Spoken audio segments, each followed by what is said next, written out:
अस्सलामुअलैकुम। मोहम्मद अदर सिद्दीक अपने programme match के साथ हाजिर खिदमत है।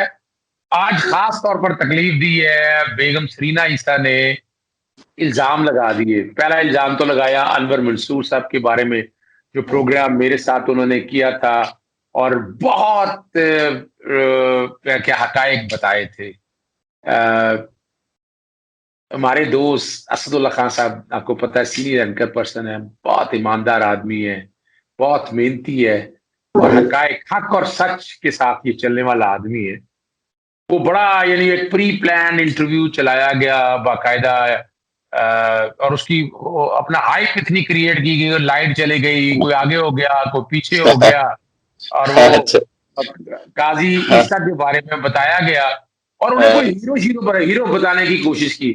लेकिन कमाल है हमारे दोस्त असदुल्ला खान साहब का, वो उनकी पूरी हिस्ट्री ढूंढ रहा है और वही हिस्ट्री को साहब एक खुला खत लिखा वजीर आजम को, तो खास तौर पर जिक्र किया असदुल्ला का। और अब मैं असद, बहुत शुक्रिया आपका प्रोग्राम में। और आज हमने को हकायक बताने हैं नाजरीन को। पहले मैं आपको अनवर मंसूर के साथ जो मैंने प्रोग्राम किया था उसका चंद हिस्सा, जो थोड़ा सा हिस्सा, वो नाज़रीन आपके दस्तयाब होगा, आप वो देख सकते हैं। पहले मैं वो दिखाने लगा, देखिएगा। अच्छा, आपने बड़ा जबरदस्त एक बात ये भी क्लैरिटी कर दी आपको। मैं एक बड़ा इंपॉर्टेंट सवाल आपके सामने रखा हूं। पब्लिक ऑफिस होल्डर हैं, सेक्शन 9 नैब ऑर्डिनेंस का बड़ा क्लियर है। अगर ये मामला सुप्रीम जुडिशल काउंसिल नहीं देखती है, देखिए बड़ा डेंजरस वेपन आप हथियार देने जा रहे हैं कि फिर तो कोई कंप्लेंट दायर कर सकता है नैब के पास भी। कभी जब supreme judicial council public office holder की कोई बार तो नहीं है, अभी एक्सप्रेस बार तो कहीं नहीं है। तो अगर यहाँ देखिए, हम तो स्टांस सपोर्ट रहे हैं कि इंडिपेंडेंस ऑफ जुडिशरी को सामने रखते हैं, नैब को ये बिल्कुल इख्तियार नहीं देने चाहिए कि नैब, जब आप सुप्रीम जुडिशल काउंसिल नहीं देखेंगे तो कोई भी शख्स अगर नैब के सामने जाता है तो नैब को तो पब्लिक ऑफिस होल्डर को सामने रखते हैं। ये स्पाउस के एसेट सेक्शन 9 की 12 तरह के जराइम मौजूद हैं। तो क्या नैब इसमें इंक्वायरी कर सकते हैं, जो एक्सप्रेस बार को नहीं है मेरी जाती राय के मुताबिक? आप क्या कहते हैं इस बारे में? देखिए, जहाँ तक कि जज साहब का ताल्लुक है, उनके खिलाफ डायरेक्टली तो शायद न कर सके नैब, बिकॉज 209 का बार है। बट स्पाउस को बिल्कुल हर सूरत में वो बार नहीं है। और इनफैक्ट ये रिव्यू के अंदर जो ग्राउंड लिया था, वो एक ग्राउंड ये भी है कि चूंकि मेरी बीवी के ये प्रॉपर्टी है, चूंकि उसकी इनकम से खरीदी गई हैं, इसलिए 209 में ये इख्तियार नहीं है सुप्रीम जुडिशल काउंसिल का कि वो बीवी को के प्रॉपर्टी को देख सके। चलें, अगर ये मान लेते हैं, इसका मतलब ये है कि इसके अंदर 3 इदारे हैं जो कि कर सकते हैं: FIA, इनकम टैक्स, नैब। FIA के पास 2 चीजें हैं जिसके तहत कर सकते हैं, एक मिस डिक्लेरेशन और दूसरा टेंटेड मनी या मनी लॉन्ड्रिंग। ये दोनों के दोनों उनके पास इख्तियार हैं। इनकम टैक्स के पास भी मिस डिक्लेरेशन का है इख्तियार, और उसके अंदर भी क्रिमिनल प्रोसेस मौजूद है, आपको भी पता है, मुझे भी पता है। नैब के पास बियॉन्ड मीन्स का पूरा इख्तियार है और उसमें मनी लॉन्ड्रिंग भी शामिल है जो कर सकते हैं। तो ये 3 इदारे हैं जो कि कर सकते हैं। और तीसरा जो और FIA के पास एक और इनके पास इख्तियार है कि ये जो हैं, इसको हम कहते हैं कि डुअल नेशनल हैं और डिक्लेरेशन ऑफ डुअल नेशनलिटी मौजूद नहीं है, और पाकिस्तानी CNIC के अंदर डिक्लेयर करके रिटर्न नहीं किया है पाकिस्तानी CNIC, और पाकिस्तानी पासपोर्ट या पाकिस्तानी नेशनलिटी को ख़त्म नहीं किया है, वो भी एक क्रिमिनल ऑफेंस है, उसको भी देखा जा सकता है। तो ये बहुत सारी चीज़ें हैं जो कि वहाँ पर सामने आ सकती हैं। मुझे डर ये लगता है कि इससे अगर ये सब करने चले जाते हैं तो हमारी जुडिशरी के ऊपर बहुत बुरा असर पड़ेगा, बहुत बुरा असर पड़ेगा। और इसके अंदर हमारी जुडिशरी वैसे ही बहुत बदनाम है, इंटरनेशनली बहुत ज़्यादा क्वेश्चंस लोग रेस कर रहे हैं। मैं समझता हूँ कि जनरली हमारे पास वी हैव वंडरफुल जजेस, जनरली हमारे पास कोई इतना बड़ा इशू नहीं है जजेस का, मगर इन चीज़ों की वजह से जुडिशरी बहुत बदनाम होती है और मैं समझता हूं कि इसको हमें बड़ा केयरफुली वो ट्रेड करना चाहिए इस बात के ऊपर। अनवर मंसूर साहब, आपने बड़ी जबरदस्त और बड़ी क्लैरिटी के साथ एक चीज बता दी है, बड़ी सिंपल, बड़े सादा लफ्जों में। और यही डिमांड थी हमारे नाजरीन की कि असल जो बात इस हद तक, इस डिटेल तक चीजें सामने नहीं आई, चीज क्लियर होगी। प्रॉपर्टी मिस डिक्लेरेशन है, मनी ट्रेल अवेलेबल नहीं है, फिर ड्यूर नेशनलिटी के हवाले से सवाल उठा दिया, फिर नैब की जुरिस्डिक्शन के बातें भी आ गई, आपने एफआईए के हवाले से भी बात कर दिया, इनकम टैक्स के कॉन्टेक्स्ट में भी कर दिया। और अब जो मेजोरिटी जज देखे ना, यहाँ एक इंप्रेशन ऐसा आया है कि मिसाल के तौर पर, यानी एक बड़ा रेलेवेंट सवाल है, क्या जस्टिस काजी फाइज साहब बतौर साइल आकर जो केस लड़ा, जो उन्होंने तकरीबन लफ्ज बड़े अजीबो गरीब से, गटर का लफ्ज, पता नहीं दुनिया जहां की जो बातें की हैं, और जस्टिस याया अफरीदी ने कई दफा यानी इनडायरेक्टली ये बातें भी कही हैं कि उन्होंने अपने ओथ की वायलेशन की है, क्या ये जो कुछ भी उन्होंने प्रोसीडिंग सारी की है, इस पे कोई नया रेफरेंस नहीं बनता है उनके ऊपर? ये तो जाहिर है कि चूंकि जज साहब ने कोर्ट में की हैं और कोर्ट में रेफरेंस अगर बनना भी है तो वो कोर्ट ही रेफर करेगी, वो किसी और का रेफरेंस नहीं होता है। मैं ज़रा इसको थोड़ा सा एक डिफरेंट एंगल से मेरे जहन में आती है बात। मैं अगर खड़ा हूं कोर्ट में और मेरे ऊपर, जो कि काजी साहब ने मेरे ऊपर एलिगेशन भी लगाया कि कंटेम्प्ट ऑफ कोर्ट नहीं की है अनवर मंसूर के खिलाफ आपने, तो मैं सवाल सिर्फ इतना करता हूं, क्या जितनी बातें वहां की हैं वो कंटेम्प्ट ऑफ कोर्ट नहीं थी? तो अगर काजी साहब ने मेरे ऊपर, ठीक है ना करें को, वो पूरा इख्तियार है कोर्ट को कि करें ना करें, बात खत्म हो गई, नहीं किया कंटेम्प्ट, वो उनकी सवाबदीद है, मगर ये कंटेम्प्ट हो सकता था। मैं अगर खड़ा हूं आज और मैं इतनी बातें करूं तो मुझे 3 सेकंड लगेंगे, कोर्ट कहेगी कि आप बैठ जाइए, अब हम ऑर्डर डिक्टेट करा रहे हैं। एक रिव्यू पिटिशन जो है वो इतनी लंबी आर्गू की गई, जो कितने 5 दिन या 7 दिन चली है, और उसके अंदर पूरे नए सिरे से आर्गुमेंट हुई हैं। पहले 3 दिन तो सिर्फ लोगों को बुरा भला कहने में लगाया, और उसके बाद फिर फैक्ट्स के ऊपर कोई आर्गुमेंट नहीं हुआ। यहाँ मैं रोक रहा हूँ आपको 1 मिनट के लिए, यहाँ 1 मिनट रोक रहा हूँ, जो अच्छा कि आपने चीज ऐड कर दी।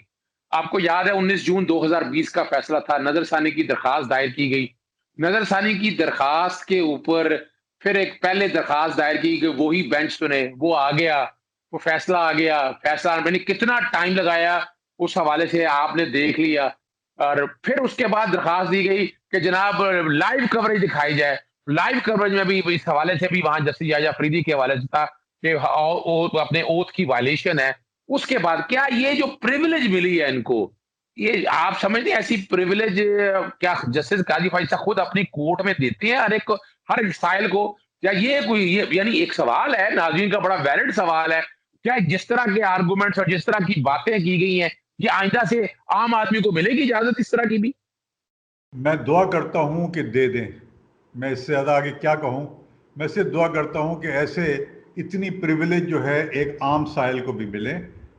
इतना टाइम जब लगाकर ये प्रिविलेज दी गई है तो अब इख्तियार साइल का भी बनता है कि उसको भी इतनी ही प्रिविलेजेस दी जाएं और इतना ही टाइम दिया जाए और इतने ही तहम्मुल के साथ सुना जाए। अनवर मंसूर खां साहब, आपने बड़ा वाज़ेह तौर पर हमारे नाज़रीन को बड़ी चीज़ें क्लियर कर दी। अभी तशनगी बहुत रह गई है, प्रोग्राम चूँकि बहुत लंबा हो जाएगा और टाइम आजकल रोज़ों की वजह से ज़रा कम होता है।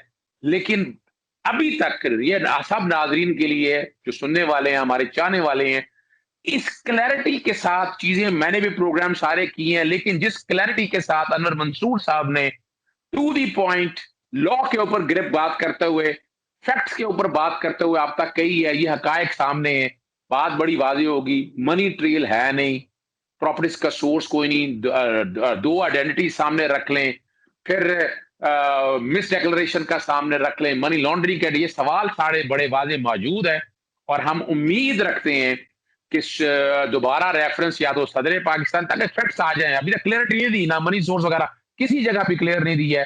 और दूसरी बात जो उन्होंने एक बड़ी वाज़ेह तौर पर कह दिया है कि आम साइल भी सारे मामले को देख सकता है। तीसरा इशू जो हम कह चुके हैं कि नेशनल क्राइम एजेंसी भी देख सकती है सारे मामले को। जी, ये आपने अनवर मंसूर साहब के साथ जो मेरा इंटरव्यू था, जो प्रोग्राम था, वो आपने देखा। अभी हम आपके साथ आपको दिखाएंगे इरफान कादर साहब का।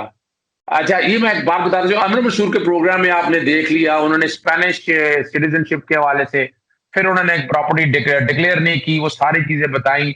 इरफान कादर साहब आपको बताएंगे कि जजेस की अकाउंटेबिलिटी जज सुप्रीम जुडिशल काउंसिल ने कर रही है। जो सुप्रीम जुडिशल काउंसिल का सुप्रीम कोर्ट का जो फैसला है, वो जो मेजोरिटी जजमेंट है, वो सारी एरोनियस है, अपने इख्तियार से तजावुज है, और कहना बड़ा वाज़ेह तौर पर है उनका कि ये सुप्रीम काउंसिल को देखना चाहिए। देखिएगा जरा, वो जो सुप्रीम कोर्ट ने वहां ये कहा है कि वो सेटिस्फैक्शन के ऊपर कि 58 में जो प्रेसिडेंट ने ये भेजा गलत है, जो रेफर किया है, उन्होंने अपना माइंड इस्तेमाल नहीं किया। आप क्या समझते हैं, क्या वो ऐसी कोई आर्टिकल 209 में नजर आती है चीज आप?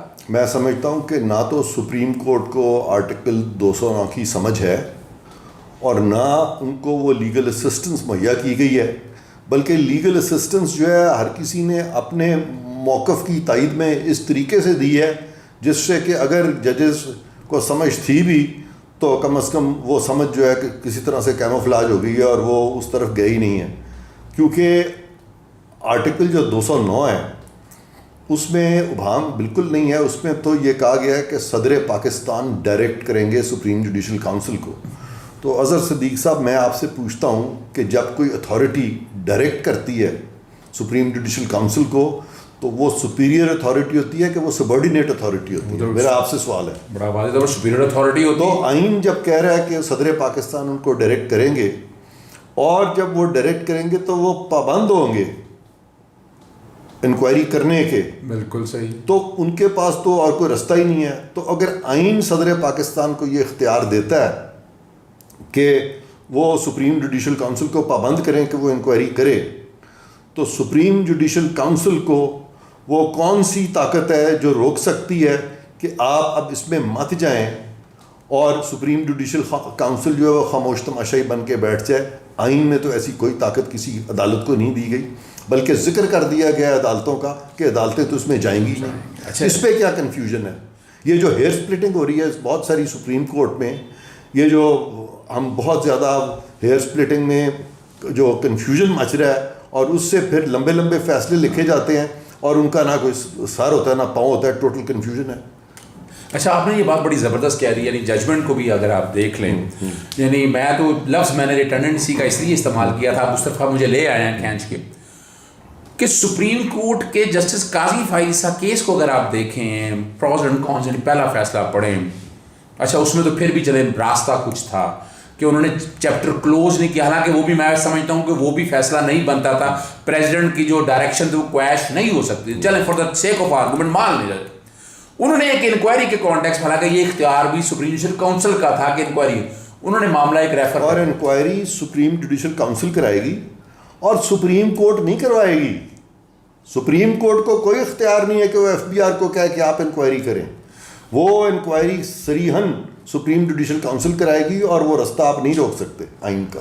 तो आपने तो फिर बात मुझे बड़ी क्लियर कर दी, मैं आप सवाल को थोड़ा सा टिल्ट करने लगा और चेंज करने लगा। जी जी। इसका मतलब तो ये हो गया, आपने तो मैं समझ रहा था 3-4 मिनट लगेगा, जो आपने तो बड़ा बुक्सर करके और आम आदमी के लिए बड़ा। अच्छा, मैं फिर कहूँगा कि मैंने नहीं, आपका आइन ये कह रहा है। ये बात जबरदस्त आपने कह रहा है। और ये देखिए वजह ये है इरफान का साहब, जो कि हमारे नाजरीन जो है आम बंदा भी है और वो हम समझाने के लिए साफ आसान लफ्जों में बयान करते ताकि उनको समझ आ जाए। सवाल बहुत है उनके पास।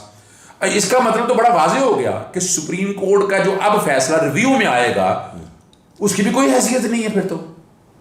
हाँ, अब ये मैं आपको एक बात समझाऊं, ये अभी तक इस पे बात नहीं हुई कि जब पहला फैसला आया तो उस पे काजी फायज ईसा ने रिव्यू फाइल किया हाँ बिल्कुल। और उन्होंने कहा कि मेजॉरिटी जजेस ने तो मामला एफबीआर में भेज दिया है, ये तो नहीं भेज सकते एफबीआर में मेजॉरिटी जजेस। रिव्यू इस हद तक था, सरकार ने कोई रिव्यू फाइल नहीं किया। और जब एडिशनल अटॉर्नी जनरल वहाँ पे खड़े हुए और उन्होंने आर्ग्यू करने की कोशिश की, तो एक जज साहब ने उनको कहा कि आपने तो रिव्यू ही नहीं फाइल किया, आप किस हैसियत में खड़े हो रहे हैं।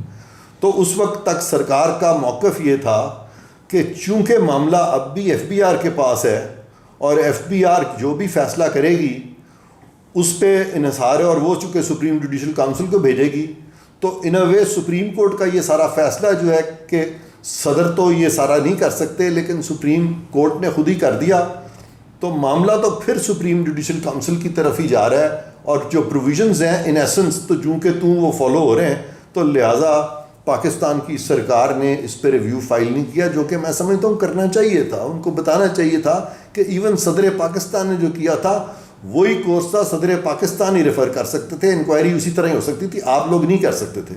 और जब ये सारी चीज़ जो है जब फ़ायज़ ईसा के वकला ने वहाँ पे कही, तो ऑब्वियसली इसमें सुकम तो थे, और जब एक फ़ैसला नहीं आया तो सरकार ने तो कभी इस पर रिव्यू किया ही नहीं था। तो अब सरकार को समझ आई कि ये तो सारे का सारा फ़ैसला जो है ये तो आइन के ख़िलाफ़, और ये सारे पॉइंट्स जो हैं वो जो पहले जो फैसले में थे उससे बढ़ के रिव्यू में चीज़ें आ गई। तो रिव्यू में के ऑर्डर में जो बहुत सारी चीज़ें आई हैं वो पिछले ऑर्डर में नहीं थी, लिहाजा ये बार बार कहा जा रहा है review upon review, review upon review. This is not review upon review. आप क्यूरेटिव पिटीशन की बात करना चाह रहे हैं, जो लफ्ज़ ही गलत है। क्यूरेटिव का क्या मतलब है? What curative? It is actually, हां ये जरा मैं चाहूंगा मैं सवाल ऐड कर रहा हूं, आप गौर कीजिए। मैं एक सवाल ऐड कर ले। पहली दफा कुछ ऑब्जर्वेशंस दी सुप्रीम कोर्ट ने, और आइन में लिखा हुआ है कि सुप्रीम कोर्ट का हर ऑर्डर जो है वो रिव्यू हो सकता है। तो इसमें बहस में कैसे चले गए सारे, और वो जो मेंटेनेबिलिटी पे जिन्होंने एतराज़ लगाया है वो भी गलत है। और सरकार ने अभी तक अपील क्यों नहीं फाइल की? अपील अगर फाइल करे सरकार इस पर, तो कोई भी जज इन चेंबर जो अपील सुनेगा उसी वक्त उसको एक्सेप्ट करेगा। हो ही नहीं सकता कि उसको एक्सेप्ट ना करे। बड़ी जबरदस्त बात आपने कह दी अजी, आपने बड़ा जबरदस्त सवाल कर दिया। क्यूरेटिव पिटीशन, चलो ये कंफ्यूजन थी, आपने चीज को बड़ा क्लियर कर दिया कि actually these are error apparent on the face of record. आइन में कोई क्यूरेटिव का लफ्ज है ही नहीं। हाँ बिल्कुल नहीं है। आप अपने पास से ये लफ्ज डाल रहे हैं क्यूरेटिव। हमें हर चीज में हिंदुस्तान की जजमेंट्स की नकल करनी है। सही। हमारा अपना आइन है, यहाँ पे जो लफ्ज क्यूरेटिव तो है ही नहीं। यहाँ तो है all orders are to be reviewed. Now this is a fresh order.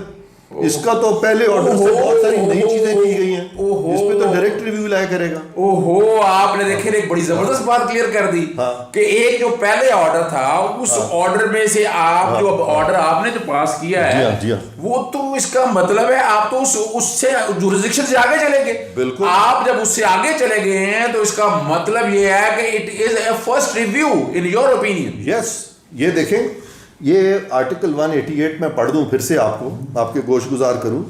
The supreme court shall have power subject to the provisions of any act of Majlis Shura and of any rules made by the supreme court to review any judgment pronounce और any order made by it.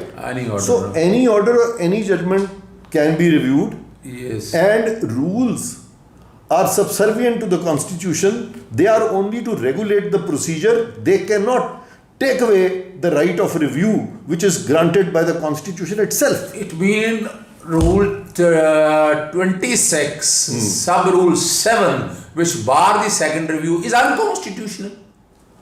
That is unconstitutional, that is illegal. Supreme court को suo motu notice लेके supreme court का वो rule खत्म करना चाहिए जहां पे के लिखा हुआ है कि there can't be review upon review.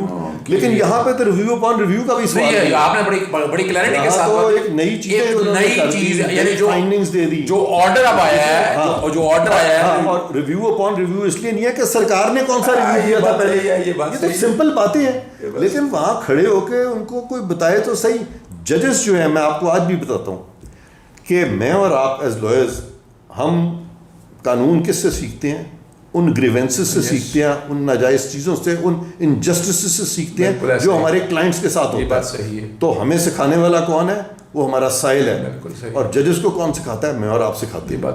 तो जजेस को इस चीज़ का फ़ायदा उठाना चाहिए और खामोशी से सुन के सीखना चाहिए, ना कि सरबनाइज करके हमें सिखाने की कोशिश करनी चाहिए। जी, अभी आपने इरफान कादिर साहब का नुक्ता नजर देख लिया। असदुल्ला खान साहब, ये आपके सामने इसलिए चीजें रखी हैं, हकायक आपके सामने रख रहे हैं, और आपने एक दफा मुझसे पूछा भी था खास तौर पर, और मैं इरफान कादर साहब ने असल में बेसिकली उन्होंने जजेस की अकाउंटेबिलिटी के ऊपर के मिसकंडक्ट अलहदा, यानी सरकारी अफसर हो तो मिसकंडक्ट की प्रोसीडिंग है, लेकिन फौजदारी प्रोसीडिंग से ये नहीं है कि फौजदारी प्रोसीडिंग से आप बच जाएंगे, अगर करप्शन या करप्ट प्रैक्टिस का केस लड़ा चलेगा। तो उन्होंने खत लिखा था, तो वो आपने मुझसे पूछा था, तो वो मैं बता देता हूँ आपको। पहली जी। दफा मैं रिव्यू करने लगा हूँ कि वो हम्म। खत मैंने चेयरमैन नैब को लिख दिया कि मुझे वो जो अच्छा। ओपिनियन लिखा है इरफान कादर साहब ने वो फराहम किया जाए। और हम्म। जो साथ वज़ीर सदर को भिजवाया है, वज़ीर आज़म को भिजवाई है, सेक्रेटरी कानून को, वज़ीर कानून को, सेक्रेटरी कानून को भिजवाई है। आप चूंकि मैं मुख्तसर चाहूंगा आपसे ये बात सारी सामने रखते हुए, आप जी। नहीं समझते कि जब सुप्रीम जुडिशल काउंसिल मिसकंडक्ट के हवाले से देख रही है, अब तो बड़ी सीधी सी बात है, अगर ये अपना एसेट बियॉन्ड मीन का केस है, 9/5 का केस बनता है ना, बीवी के नाम अनएक्सप्लेन्ड इन्वेस्टमेंट है, तो क्या आप हम्म। नहीं समझते कि नैब को इस सारे मामले में इंटरफेयर करना चाहिए? हम्म। अच्छा सिद्दीक साहब, अगर आप मुझे इजाजत दें तो मैं वो थोड़ा सा जो आपने हवाला दिया है, मेरे हवाले से जो सरीना ईसा साहबा मैं ने उससे जिन बाद में ख्यालात का इजहार पहले किया था।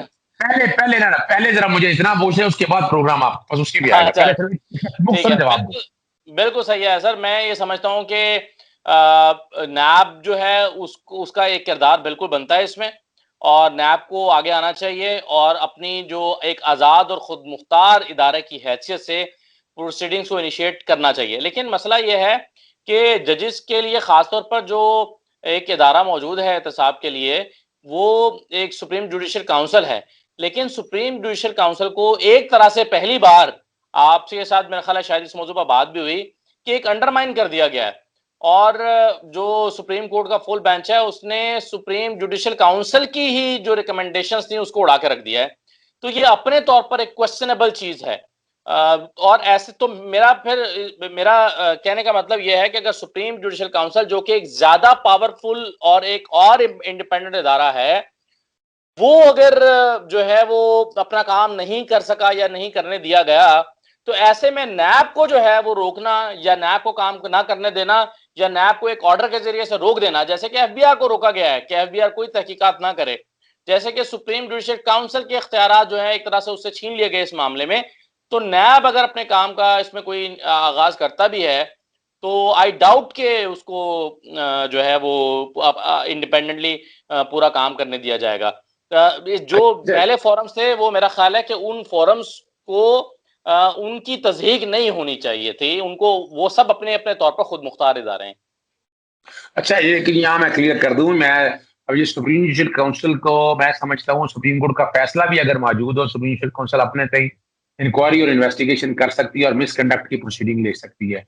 या एफबीआर के हकायक जो हैं वो खत्म नहीं हो सकते, एफबीआर की रिपोर्ट को चाहे खत्म कर दें तो हकायक अपनी जगह पर मौजूद रहे। लेकिन इस वक्त चूंकि लंबी बात हो जाएगी, मैं नहीं चाहता प्रोग्राम ज्यादा लंबा हो। अब आपसे आते हैं असल मुद्दे की तरफ कि आपने हकायक में जरा मुख्तसर वो हकायक जरा बता सकेंगे जो आपने काजी ईसा के बारे में, वो अपने आपको पता नहीं वो टोपी का जिक्र किया, 200 रुपए की टोपी, तो उस दिनों तो गालबल 5 रुपए की भैंस मिल जाती थी, गालबल 10 रुपए की, तो वो अब तो 200 200 रुपए रुपए ये मेरे लिए बड़ा हैरान कुन था कि कायदे आजम जो हैं वो जो एक एक रुपया नाप तोल के खर्च करते थे, उन्होंने इतनी अय्याशी की कि 200 रुपए की टोपी का चेक काट कर दे दिया। वो तो इतने पता नहीं इतने खुशहाल और इतने अमीर थे कि और उस जमाने में 200 रुपया, आप सही कह रहे हैं कि एक टोपी का 200 रुपया, ये सवाल हमारे जहन में भी पैदा हुआ। देखिए काजी ईसा साहब जो है ना वो मैंने तो चूंकि मैं उस दौर में नहीं था, तो मैं तो जो कुछ पढ़ूंगा अजहर सिद्दीकी साहब उसी का हवाला दे सकता हूँ ना, मैंने अपनी आंख से नहीं देखा। तो मैं वो लोग जो बड़े क्रेडिबल समझे जाते हैं, मसलन अल्ताफ हसन कुरैशी साहब एक क्रेडिबल जर्नलिस्ट हैं, इरशाद अहमद आरिफ साहब एक क्रेडिबल जर्नलिस्ट हैं, ज़िया शाह साहब की जाती तौर पर कोई इख्तलाफ किसी उनकी शख्सियत से कर ले तो कर ले, लेकिन बतौर सहाफ़ी उन्होंने जो किताब लिखी उस किताब के कंटेंट को किसी ने चैलेंज नहीं किया, और कोई काजी फाइज समेत किसी ने भी उन पर मुकदमा नहीं किया कि आपने गलत कोट किया है। अब मेरा भी आर्गुमेंट इसमें यही था कि मैंने 4-5 मुख्तलिफ ऑथर्स को कोट किया और फिर नवाब जोगेजई के बेटे जहांगीर खान जोगेजई ने जो याददाश्तें लिखी, जो कि इस पूरी तहरीक का एक किरदार थे और जो कि मुतासरीन में शामिल थे, और वो कहते हैं कि जी के कल्लात को हम यहाँ पर राय हमवार करते थे और रायनामा हमवार करते थे और हम राह हमवार करते थे कि कल्लात पाकिस्तान का हिस्सा बने, और काजी ईसा साहब की शरारतों की वजह से वो फिर वहां पर इंतशार फैल जाता था और मुश्तइल हो जाते थे लोग और नहीं हो पाता था।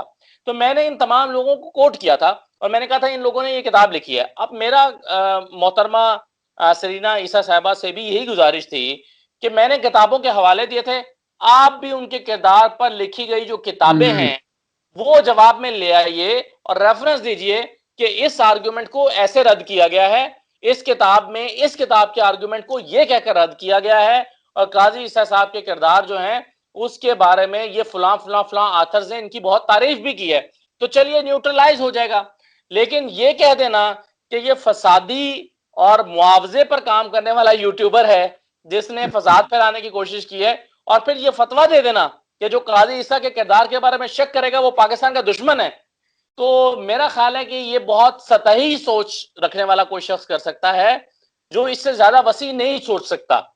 जिसने जिंदगी में कोई किताब नहीं पढ़ी उसको नहीं पता कि किताब का हवाले के का जवाब किताब के हवाले से दिया जाता है। ये तो आप है ना अजहर सिद्दीक साहब, जिन्होंने कानून की किताबें पढ़ पढ़ के सारी उम्र आर्गुमेंट पे जिंदगी गुजारी है, और आप जानते हैं कि आपके मुखालिफ वकील ने अगर एक आर्गुमेंट दिया है तो आप उसको शट अप नहीं कह सकते, आप उसको बिका हुआ नहीं कह सकते, आप उसके आर्गुमेंट में दूसरी किताब खोल के आर्गुमेंट ही देंगे।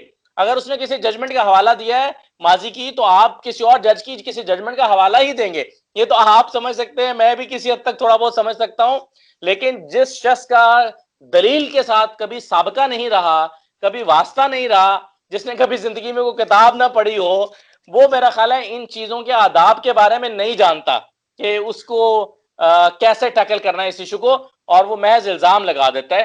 तो देखिए जब, और मैंने इसमें अपनी वीडियो में भी कहा था आजर साहब के मुझे यकीन है कि काजी फाइज ईसा साहब जो हैं उन्होंने इस खत को पहले नहीं, यानी उनकी अहलिया ने उनसे शेयर नहीं किया कि ये मैं खत करने जा रही हूँ, वरना काजी ईसा साहब उनको कहते कि भाई इसमें लॉजिक की कमी है, इसमें आर्गुमेंट की कमी है, इसमें अल्फाज का मुनासिब इस्तेमाल नहीं है, जो अल्फाज उसमें दलाल और जो चीजें इस्तेमाल की गई हैं। तो काजी फाइज साहब को कहते कि नहीं नहीं नहीं, ये देखो तुम एक शायद घरेलू खातून हो, तुम्हें पता नहीं है कि ये। लेकिन एक बात याद रखिएगा, खत तो अब ओपन हो गया, पब्लिक हो गया, क्या जस्टिस काजी फाइज ईसा ने अभी कुछ कहा? आप हैरान रहेंगे इस बात पे। और ये किसी के लिए झूठा होना, यही काम है कि बगैर तहकीक के, बगैर इन्वेस्टिगेशन के उसको सच कह दे। और आपने चैलेंज दिया, और मैं दोहराता हूं आपका चैलेंज सरीना ईसा साहब, उम्मीद करता हूं कि आप जरूर अपना असदुल्ला खान साहब के साथ 1 to 1 बैठेंगे, और हम नाजरीन के लिए, और आप भी ले आइएगा नाजरीन को जो आपके आसपास फिर रहे होते हैं ना जितने भी, उन सब। अच्छा चले हम एक और चैलेंज देते हैं कि अब यहाँ अकेला असदुल्ला बैठा होगा, आप वो सारे साथ ले आइएगा, हम सामने नाजरीन में बैठे होंगे, आपके साथ वो भी बैठे होंगे। अच्छा, अगली बात जो मैं आप प्रोग्राम खत्म करने से एक जुमला सर मैं कहता जाऊंगा अजहर सिद्दीक साहब, मुझे गुमान ये है, गुमान गलत भी हो सकता है वैसे, लेकिन मुझे लगता ये है जिस तरह से काजी ईसा साहब के बारे में सरीना साहबा ने फरमाया ना, मुझे लगता है कि काजी ईसा के बारे में भी ना सरीना ईसा साहबा ने सिर्फ नाम सुन रखा है अपने ससुर का, उनके बारे में कभी कुछ पढ़ा नहीं है। बड़ी बहुत खूबसूरत बात आपने कह दी।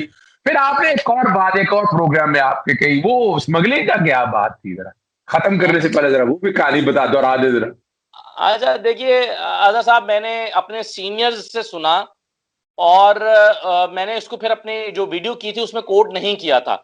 सुना मैंने ये था कि वो ब्राजील में सफीर लगाए गए और वहां से कुछ चीजें जो है, वो कुछ हीरे थे शायद या कुछ कीमती चीजें थी, उसको वो स्मगल करते हुए यहाँ पकड़े गए, और उसकी पादाश में उनकी सफारत वापस ले ली गई। मुझे जैन साहब ने कहा है, उन्होंने कहा है कि आप इसको ना 2-3, उन्होंने मुझे किताबें बताई कि आप इसका, मुझे उन्होंने कहा कि मैंने शायद इन 2-3 किताबों में से कहीं पर पढ़ा है, लेकिन चूंकि कंफर्म नहीं था तो मैंने उनका जिक्र नहीं किया वीडियो में। जब मैंने जिक्र नहीं किया तो नीचे आपको पता है कमेंट्स आते हैं, और बाज दफा तो हमारे जो व्यूअर्स हैं वो हमसे ज्यादा चीजों को रिसर्च कर होते हैं। तो उस कमेंट में एक साहब ने कमेंट किया कि जनाब आप काजी ईसा साहब के इस पहलू से तो वाकिफ ही नहीं है कि वो स्मगलिंग करते भी पकड़े गए थे।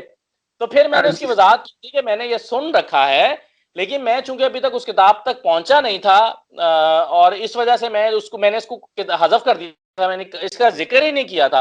लेकिन वो कमेंट आया था तो मैंने कमेंट शेयर कर दिया कि ये है, लेकिन उसका डिनायल नहीं आया अभी तक। वैसे उसको सरीना ईसा साहबा ने अपने खत में भी डिनाई नहीं किया और किसी और उनकी फैमिली के किसी और मेंबर की तरफ से भी इसका डिनायल नहीं आया। लेकिन आपको पता है ना कि इनका नाम आ गया हुआ खतों वाली सरकार, तो ये कोई पता नहीं है कि खत आपको भी कोई आ जाए, कोई पता नहीं है। इन्होंने तो हर एक को जिसका दिल चाहा जब दिल चाहा। मैं हैरान होता हूं कि अपना कोड ऑफ कंडक्ट को सामने रख के आप एक सुप्रीम कोर्ट के जज की बीवी हैं, आपका ये काम नहीं है। आपका काम ट्रांसपेरेंसी है। या आप इमेजिन करें कितना बड़ा आदमी था अपना हमीदुर रहमान का साहबजादा इकबाल हमीदुर रहमान, हल्का सा एक इल्जाम लगा था मामूली सा और वो इस्तीफे दे गए थे। इतनी बड़ी मिसाल कायम की। मैं सैल्यूट पेश करता हूं इकबाल हमीदुर रहमान को, उन्होंने ये ट्रेडिशन बरकरार रखी। बहरहाल बहुत शुक्रिया आपका असदुल्ला खान साहब। हमने कोशिश की आपको कुछ तारीख के औराक से कुछ चीजें सारी सामने रख सकें। हमारा मकसद किसी की तज़हीक या तजलील नहीं है, हमारा काम है चेहरा दिखाना। कोई इसको बेहतर समझे या ना समझे, हम साथ चाहे मोरालिटी की हाई स्टैंडर्ड कायम हो और उम्मीद रखते हैं ऐसे ही होगा। इजाजत दीजिएगा। अस्सलाम वालेकुम, खुदा हाफिज, पाकिस्तान जिंदाबाद।